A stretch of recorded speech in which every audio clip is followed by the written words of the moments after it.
Pandemi COVID-19 ikut berdampak terhadap arah kebijakan pemerintahan Presiden Joko Widodo. Ada banyak kebijakan yang sudah diambil untuk percepatan penanganan pandemi, tapi masih menyisakan sejumlah catatan.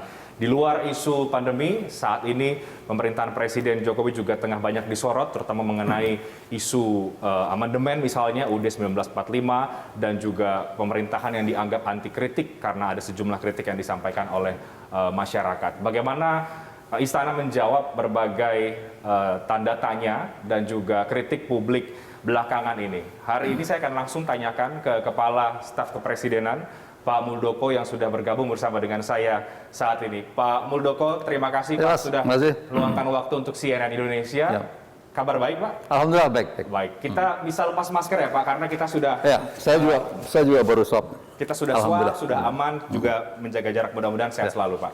Amin. Pak, bicara soal penanganan pandemi, beberapa kali saya ingat Bapak selalu menyebut Presiden itu panglima dalam perang menghadapi pandemi COVID-19 Pak. Tapi di luar itu ada banyak pihak yang juga mengkritik Presiden soal kemampuan Presiden misalnya dalam menangani pandemi. Sebetulnya kemana Pak arah kebijakan pemerintah Presiden Joko Widodo saat ini untuk penanganan pandemi COVID-19? Ya, dari awal saya selalu menyampaikan bahwa urusan COVID ini Presiden pada posisi selaku panglimanya ya. Itu bisa dilihat, dikenali dari perumusan kebijakan dan strategi. Ya. Perumusan kebijakan dan strategi ada 3 ya. Yang pertama adalah bagaimana COVID ini menjadi prioritas untuk ditangani dari sisi kesehatan ya. Berikutnya yang kedua dari sisi bagaimana memberikan jaminan kepada masyarakat Indonesia yang menghadapi kesulitan pada pemenuhan kebutuhan melalui pendekatan bansos ya, jaringan pengaman sosial. Berikutnya yang ketiga adalah bagaimana masyarakat itu harus tetap bisa berusaha. Ya, untuk itu sejumlah insentif telah diberikan oleh pemerintah, baik kepada korporasi maupun kepada koperasi, UMKM. Dan itu sangat clear ya, sangat jelas arahnya. Nah, itu yang menentukan Presiden, kebijakan dan strateginya. Berikutnya turunannya bagaimana strateginya dan taktisnya, bagaimana menentukan sebuah protokol yang perlu diatensi serius sesuai dengan tugas masing-masing. Satu protokol yang pertama adalah 3T. 3T itu testing, tracing, dan treatment. Itu tugas pemerintah. Ya, mulai dari puskesmas, posyandu, puskesmas sampai dengan pusat ya. Berikutnya 3M. 3M itu adalah tugas masyarakat. Tanggung jawab masyarakat maksudnya. Bagaimana menggunakan masker, bagaimana menjaga jarak, bagaimana mencuci tangan, ditambah lagi persoalan mobilitas dan menghindari kerumunan. Itu. Yang pada akhirnya Presiden juga menentukan, sudahlah kita mengarah kepada 1M saja, yaitu menggunakan masker. Itu sampai Presiden menentukan seperti itu dalam sidang kabinet. Nah, maknanya apa? Mulai dari kebijakan, strategi, bahkan sampai berpikir teknis ya, itu Presiden memberikan arahan seperti itu. Itu. Nah, dari 3 hal itu ya bisa dikenali betul bahwa bagaimana Presiden setelah memberikan arahan-arahan sebuah direktif yang isinya adalah instruksi-instruksi yang sangat khusus, itu dikawal oleh beliau. Ya, dikawal, dikendalikan dan dikawal oleh beliau. Termasuk juga bagaimana dievaluasi. Itu melalui sidang kabinet. Sidang kabinet terbatas itu hampir bisa dikatakan minimum 2 kali dalam seminggu ya. Kalau situasi itu meningkat, kritikal bahkan 3 kali. Gitu. Nah, dari situ bahwa cerminan yang sangat jelas bahwa Presiden mengendalikan COVID ini mulai dari penentuan kebijakan, strategi, bahkan sampai dengan hal-hal yang teknis. Nah, itu. Jadi kalau kemudian muncul Pak kritik kepada Presiden bahwa mempertanyakan kemampuan Presiden dalam penanganan pandemi, jawaban Bapak seperti apa? Jawaban saya ada pandangan yang mungkin ada cara melihatnya yang perlu didalami lagi, bahwa sebenarnya hadirnya dua tokoh utama dalam penyelesaian COVID ini, Pak Erlangga untuk mengatasi awalnya bersifat nasional, berikutnya begitu ada kegiatan yang emergensi, ya, Presiden menunjuk Pak Luhut untuk menangani Jawa dan Bali. Akhirnya di situ masyarakat mulai berpikir yang apa itu menjadi diversifikasi begitu. Padahal sesungguhnya Panglima tertingginya tetap beliau. Ya. Kenapa beliau menunjuk lagi eselon di bawahnya? Ya itu namanya apa itu dalam struktur kan ada apa itu tidak bisa semuanya oleh beliau. Tetapi bagaimana pendelegasian itu yang penting adalah kontrolnya. Nah, gitu. Di dalam dunia militer sama seperti itu. Ya, ada Panglima TNI, ada Pangkowilhan, ya, atau Pangkogap Wilhan. Nanti ada para pangdam di wilayah masing-masing. Sama, strukturnya seperti itu. Agar apa? Agar semua persoalan itu termonitor dengan bagus, semua persoalan itu terdeteksi dengan cepat, dan akhirnya mendapatkan solusi yang efektif. Itu sebenarnya. Ya, nah dari monitoring dan juga evaluasi KSP ya, Pak, apa yang menurut Bapak menjadi hambatan dalam penanganan pandemi COVID-19? Karena KSP ini kan think tank-nya Pak Jokowi, Pak. Artinya punya peran yang seharusnya sangat besar berkontribusi dalam bisa membantu hal-hal yang menghambat dalam penanganan pandemi dan kebijakan oleh Presiden Jokowi. Ya, kita tetap pada peran dan fungsi utama KSP yang pertama adalah monitor dan evaluasi ya. Jadi kita setiap minggu itu melihat perkembangan COVID, kita mengirim orang, kita kirim ke daerah-daerah, melihat bagaimana tentang vaksin, bagaimana mulai testing, bagaimana masalah tracing, terus ketersediaan obat di daerah seperti apa. Kita kirim tim ke daerah untuk melihat. Setelah itu, Monef itu nanti pada saat Presiden menyelenggarakan rapat terbatas, kita sampaikan, Pak, kondisi yang ada di Tarakan begini, kondisi yang ada di Kudus begini, kondisi yang ada ini begini. Kita sampaikan dalam Monef itu. Berikutnya yang kedua adalah bagaimana mengelola isu-isu strategis. Justru dalam kondisi pandemik ini, persoalan isu strategis itu menjadi sangat penting untuk segera diselesaikan. Karena disinformasi, hoax, dan tetek mengeknya yang berkaitan dengan penyelesaian COVID-19 itu luar biasa. Luar biasa. Justru banyak yang mengganggu konsentrasi pemerintah dalam penanganan itu. Berikutnya, debottlenecking. Ada kebijakan-kebijakan Presiden yang ternyata tidak berjalan di lapangan, maka kita sampaikan kepada Presiden, Pak, yang ini perlu dibenahi, yang ini perlu dibenahi, dan seterusnya. Nah, itulah peran-peran Kepala Staf Presiden dalam konteks terlibat dalam penanganan COVID-19 seperti itu. Yang mengganggu itu yang seperti apa, Pak Muldur? Ya, banyak yang mengganggu bahwa vaksin beginilah, berikutnya masih ada juga sebagian kelompok kecil masyarakat, bahkan tokoh yang tidak percaya sampai dengan saat ini bahwa COVID itu adalah sesuatu yang real, bahwa COVID itu seolah-olah itu buatan dan tidak bengek, sebuah rekayasa dan tidak bengek. Nah, isu-isu seperti ini justru bisa menghambat keyakinan publik, keyakinan masyarakat untuk mengikuti vaksin. Itu, di antaranya seperti itu. Banyak lagi bahwa disinformasi tentang penanganan COVID yang macam-macam tadi. Pemerintah disebut anti kritik, Pak. Ini bukan kali pertama pemerintah Presiden Jokowi disebut anti kritik. Apa jangan-jangan memang benar, Pak? Enggak, sebenarnya Pak Presiden sendiri secara pribadi, beliau selaku Presiden itu menghadapi kritik santai-santai aja. Ya. Tetapi bahwasanya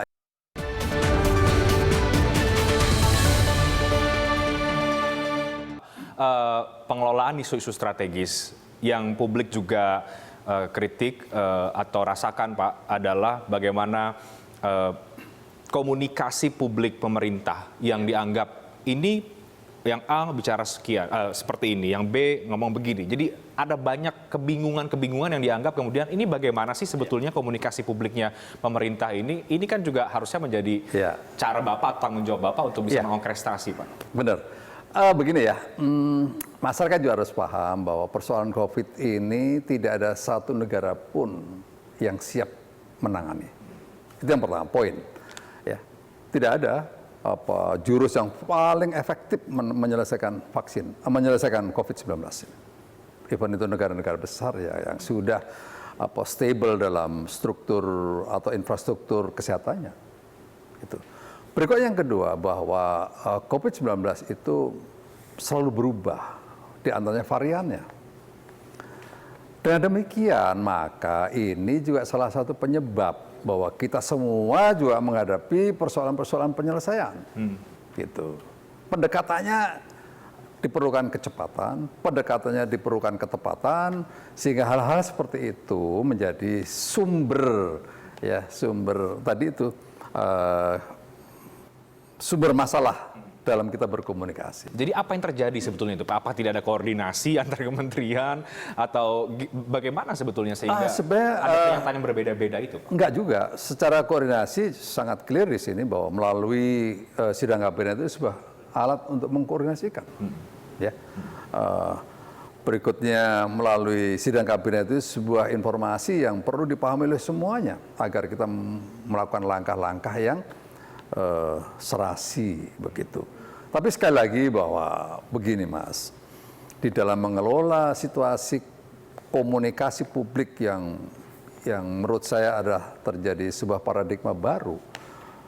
Karena setiap orang berkontribusi untuk membuat berita yang kadang-kadang tidak terduga, maka itu juga salah satu penyebab bahwa kita semuanya menghadapi sesuatu yang disruption dalam konteks itu.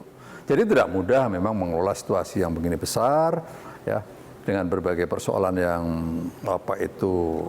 surprising, ya, itu kelihatannya mudah bagi yang melihat, tapi tidak mudah bagi yang menyelenggarakan gitu.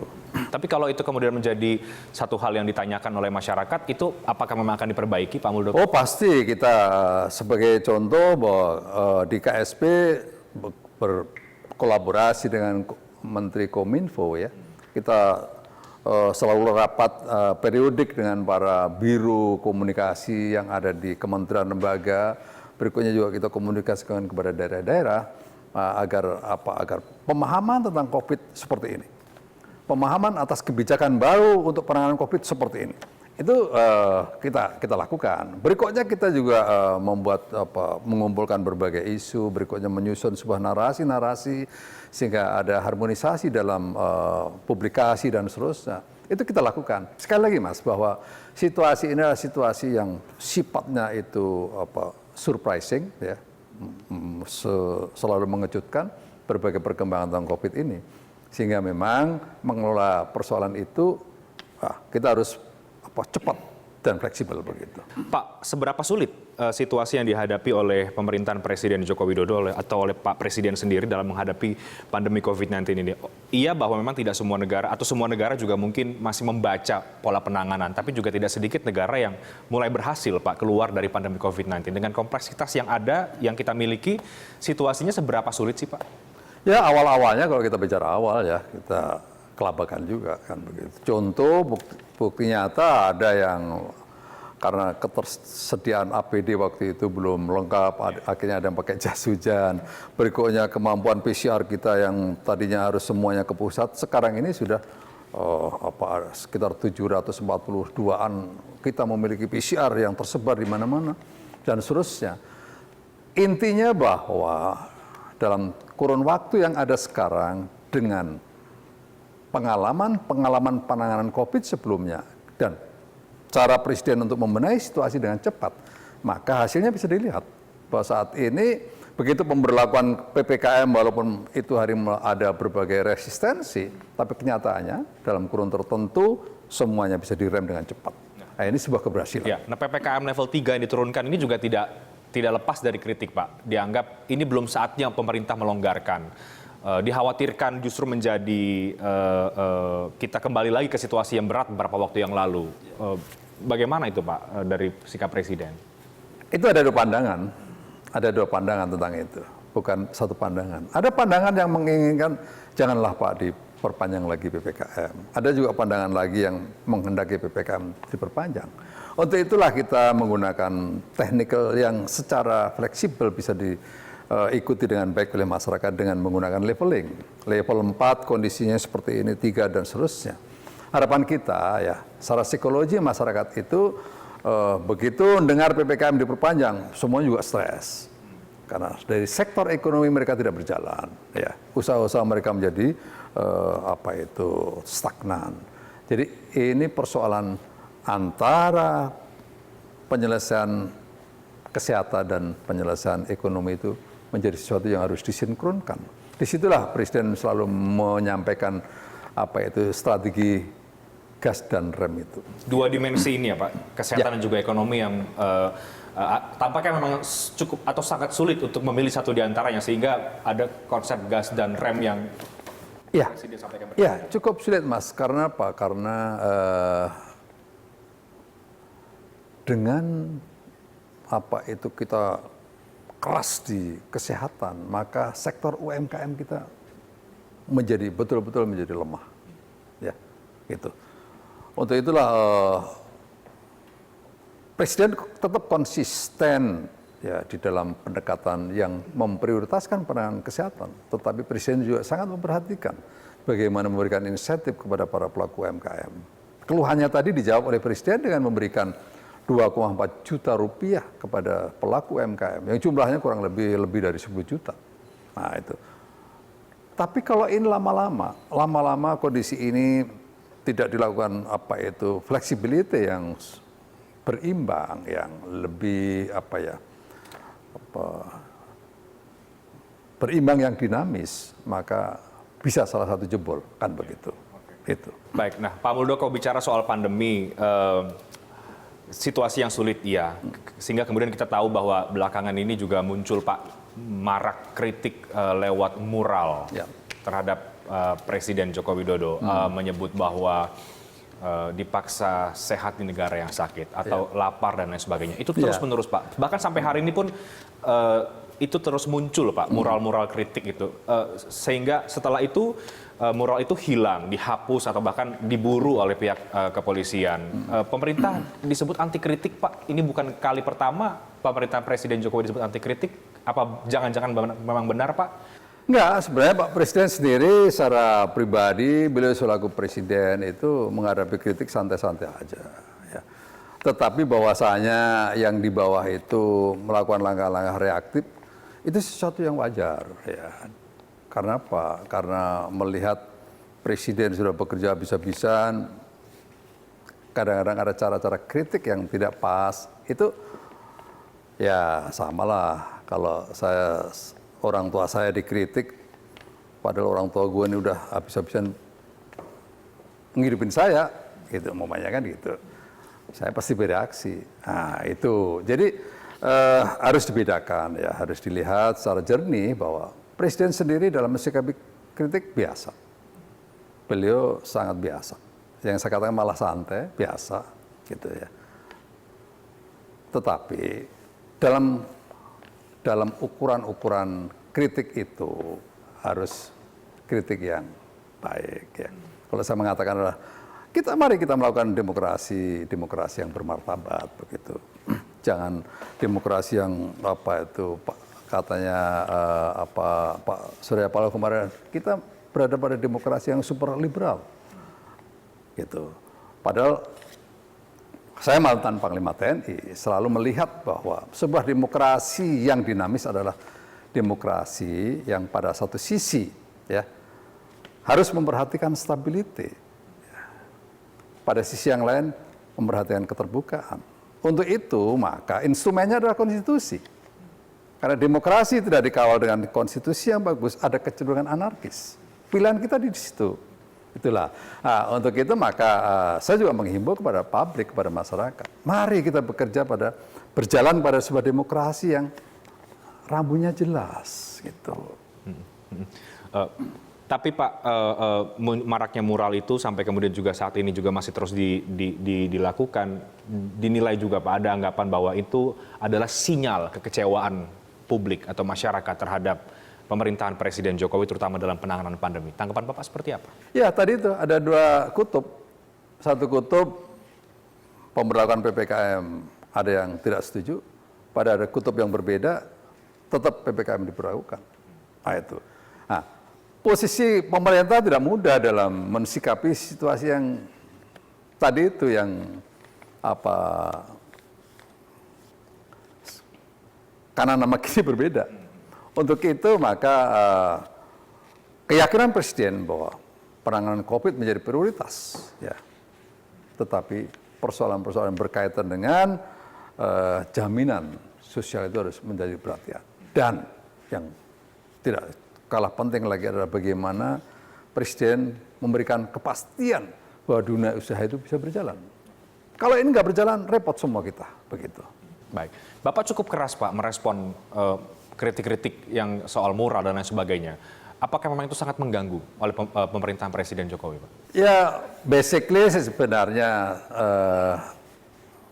tidak begitu ya. Tetapi karena tindakan-tindakan reaktif itulah yang pada akhirnya persoalan menjadi besar ya. Gitu. Mungkin saran saya kepada semua pihak ya, mensikapi situasi ini, mari kita sikapi bahwa COVID ini menjadi tanggung jawab bersama. Jangan hanya diberikan kepada pemerintah. Persoalan COVID ini bisa tertangani dengan cepat kalau kita semuanya bergotong royong. Sebagai contoh nih, Presiden sudah berusaha semaksimal mungkin untuk mendapatkan vaksin dengan segala susah payahnya. Tapi hal itu bisa gagal kalau masyarakat tidak menerapkan masker dengan baik. Itu. Nah, disitulah diperlukan gotong royong. Bahwa tidak cukup pemerintah berusaha keras, tapi tidak mendapatkan support yang sepenuhnya dari publik, dari masyarakat. Itu. Pidato Presiden ketika di jelang Hari HUT Kemerdekaan adalah sebuah sinyal atau kode bahwa Presiden juga menyetujui rencana amandemen UUD 1945. Apa sikap Presiden, Pak? Ya, menurut saya yang dilihat adalah niatnya ya.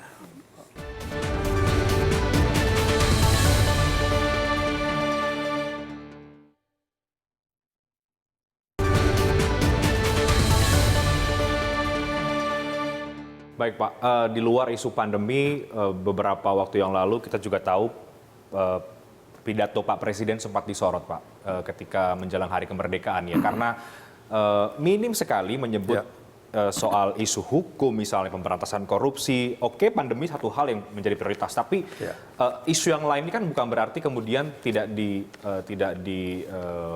dianggap serius begitu Pak. Jangan-jangan memang soal hukum ini tidak dianggap serius oleh Pak Presiden Jokowi. Ya, kadang-kadang kita terlalu cepat menyimpulkan begitu ya.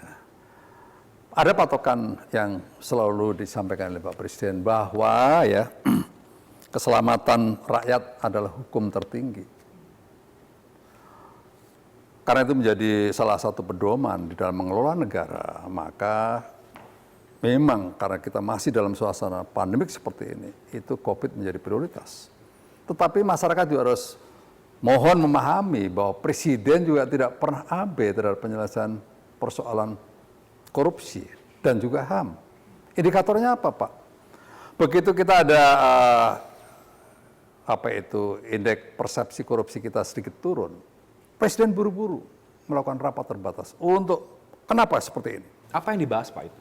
Ya, itu dibahas adalah bagaimana penekanan Presiden. Jangan sampai kita menghadapi situasi seperti itu. Ditekankan lagi dalam sidang kabinet. Ya.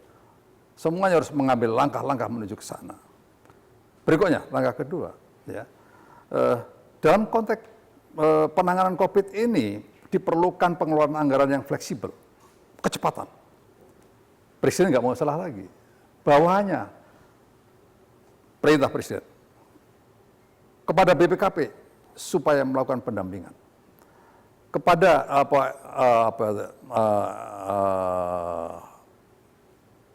kejaksaan pendampingan, kepolisian pendampingan, agar apa? Agar tidak terjadi miss yang pada akhirnya menuju kepada corruption.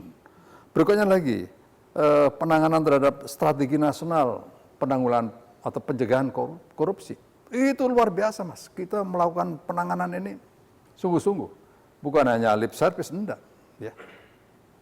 Presiden telah mengeluarkan peraturan Presiden dan diikuti oleh langkah-langkah nyata bagaimana persoalan corruption itu tertangani. Gitu. Nah, jadi mohon yang hal-hal seperti itu dilihat. Berikutnya, pernahkah Presiden membela kepada anak buahnya yang melakukan tindakan-tindakan penyelewengan? Nggak ada. Gitu. Nah, dari situ dilihat bahwa semangat Presiden di dalam menyelesaikan corruption itu bukan sebuah jargon, tapi sebuah langkah nyata. Itu. Berikutnya masalah persoalan HAM juga demikian. Ya. Jadi percaya bahwa Presiden selalu concern dengan persoalan itu. Oke, Pak, deras desakan dari publik agar Pak Presiden juga ikut ataupun turun langsung dalam polemik tes wawasan kebangsaan, karena itu dianggap salah satu hal yang bisa berpengaruh terhadap pemberantasan korupsi. Ya. Sikap Presiden bagaimana, Pak, sebetulnya dalam polemik tes wawasan kebangsaan? Ya, sebenarnya dalam bernegara ini kan kita menganut struktur ya. Jangan dikit-dikit ke presiden, apalagi intervensi. Itu sungguh tidak baik ya. Karena otoritas pemegang tupoksi itu harus bertanggung jawab terus apa yang dilakukan. Itu. Jadi saya selalu mengatakan itu sudah pada core bisnisnya BKN lah yang menyelesaikan itu. Jangan semuanya ditarik presiden gitu. Nanti presiden berpikir hal-hal yang bersifat teknis. Berilah ruang kepada presiden untuk berpikir yang besar memikirkan negara ini. Negara ini mau dibawa kemana?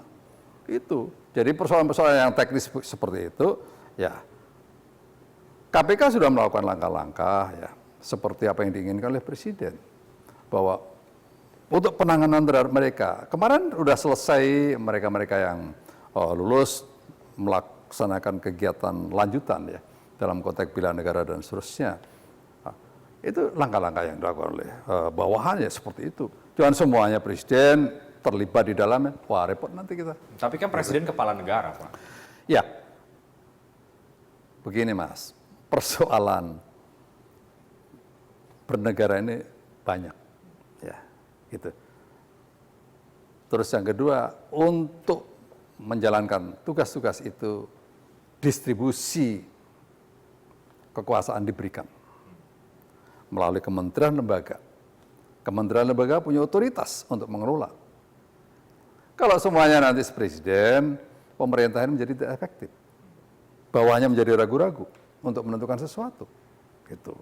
Jadi bawahan sudah diberikan tugas dan tanggung jawab dengan segala risiko, dia yang take risk atas apa yang dilakukan. Itu. Oke, menarik.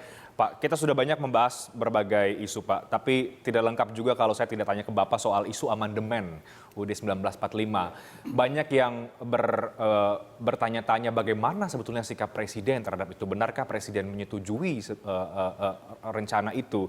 Atau pidato Presiden ketika di jelang Hari HUT Kemerdekaan adalah sebuah sinyal atau kode bahwa Presiden juga menyetujui rencana amandemen UUD 1945. Apa sikap Presiden, Pak? Ya, menurut saya yang dilihat adalah niatnya ya. Semuanya ada pada niat ya. Berikutnya saya juga menghimbau masyarakat untuk tidak berspekulasi lebih jauh. Begitu. Niatnya untuk perbaikan bangsa dan negara ke depan sepanjang itu tidak berlawanan dengan konstitusi. Ya, saya pikir MPR punya otoritas untuk mengelolanya gitu. Jadi jangan sekali lagi jangan dikit-dikit presiden dilibatkan apalagi nanti diputar balikkan seolah-olah presiden merestui 3 periode lah dan seterusnya. Itu sudah jauh dari apa yang dipikirkan oleh presiden. Gitu. Pak Jokowi sama sekali tidak memikirkan soal wacana 3 periode itu, Pak Muldoko? Nggak pernah memikir seperti itu. Beliau sering mengatakan, ya, saya pikir publik sudah sangat paham itu. Ya. Meskipun itu isu amandemen menjadi pro kontra, Pak, menjadi diskursus yang cukup kencang di tengah-tengah masyarakat, bagaimana kemudian